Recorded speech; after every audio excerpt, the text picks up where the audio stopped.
Laïcité. Laïcité. Laïcité. Laïque. Laïcité.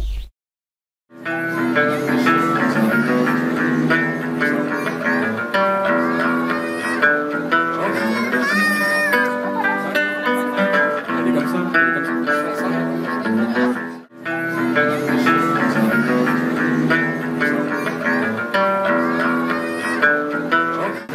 Ça serait très difficile de dire le nombre et citer tous les États qui ont reconnu le génocide arménien. La liste est très très longue, mais le plus important, je pense, c'est la reconnaissance par les instances internationales. Il y a le Parlement européen, il y a eu l'ONU avant ça, il y a eu le Conseil de l'Europe, il y a eu le Tribunal permanent des peuples, l'Association internationale des chercheurs sur les génocides. Enfin, c'est un génocide, alors des dizaines et des dizaines d'États démocratiques dans le monde. C'est peut-être, malheureusement, le génocide le plus reconnu à l'heure actuelle, parce que il n'y a pas eu, et bien heureusement, l'utilité de faire ça pour les autres génocides. Pourquoi il est autant reconnu? Eh bien parce qu'il fait l'objet d'un négationnisme d'État, c'est-à-dire que l'État qui est responsable du crime, l'État qui a continué, qui a pris la succession de l'Empire ottoman, eh bien lui est dans une posture de négationnisme agressif et refuse catégoriquement de reconnaître ce génocide.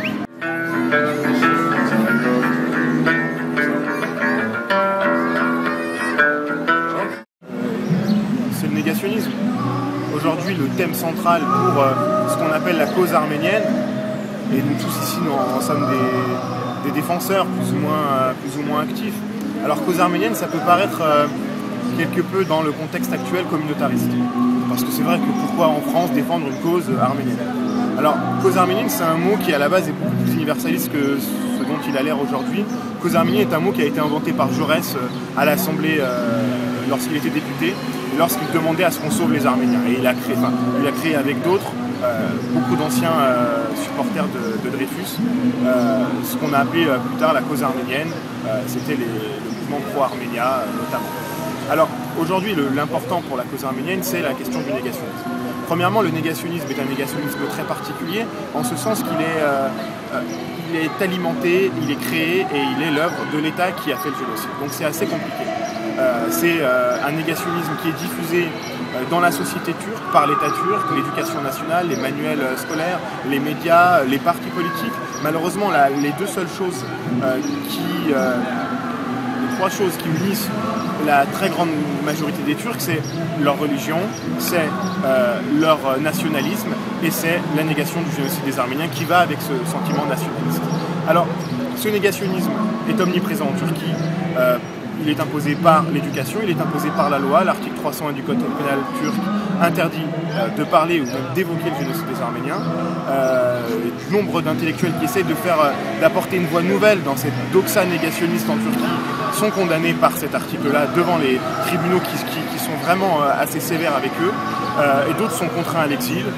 D'autres, malheureusement, comme le journaliste Randink, a été assassiné en 2007 et son crime avait été d'avoir parlé ouvertement du génocide des Arméniens. Et d'ailleurs, le jeune qui l'a tué, qui est un jeune nationaliste, l'a dit qu'il l'avait tué parce qu'il avait parlé du génocide des Arméniens. Et d'ailleurs, on s'est rendu compte avec des enquêtes que malheureusement, c'était un crime qui avait été commandité beaucoup plus haut par des gens qui étaient proches des services secrets, etc.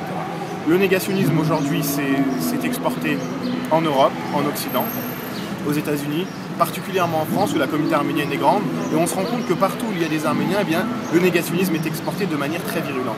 Alors, certains spécialistes de la question, des juristes et des historiens, disent que le négationnisme c'est la suite du génocide.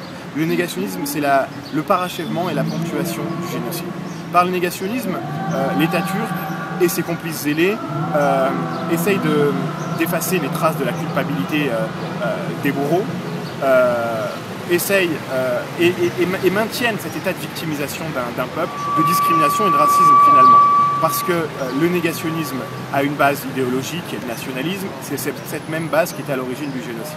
Et d'ailleurs, on avait une conférence tout à l'heure avec un historien qui est Yves Ternon qui disait que le négationnisme est consubstantiel au génocide. C'est-à-dire que dès les premiers actes criminels, on préparait le terrain du négationnisme. On préparait comment on allait argumenter pour dire qu'il n'y avait rien. On n'est absolument pas dans une logique de concurrence des victimes ou de concurrence des mémoires. D'une part, ça n'aurait pas de sens, parce que eux, les négationnistes et les génocides, n'ont pas de frontières dans les crimes, n'ont pas de frontières dans l'atteinte qu'ils font aux individus et aux groupes. Le fait que le négationnisme du génocide des Juifs soit sanctionné par la loi Guesso, c'est très bien. On veut que le négationnisme de tous les génocides soit sanctionné sur le territoire français. Et malheureusement, eh bien, ça passe par des lois, parce que seule la loi peut interdire la diffamation. C'est une loi qui interdit la diffusion de fausses informations, c'est une loi qui interdit l'insulte publique. Il n'y a que les lois qui en France peuvent interdire quelque chose. Et malheureusement, le négationnisme du génocide des Arméniens, eh bien, lui est toléré en France et nous ne pouvons plus accepter.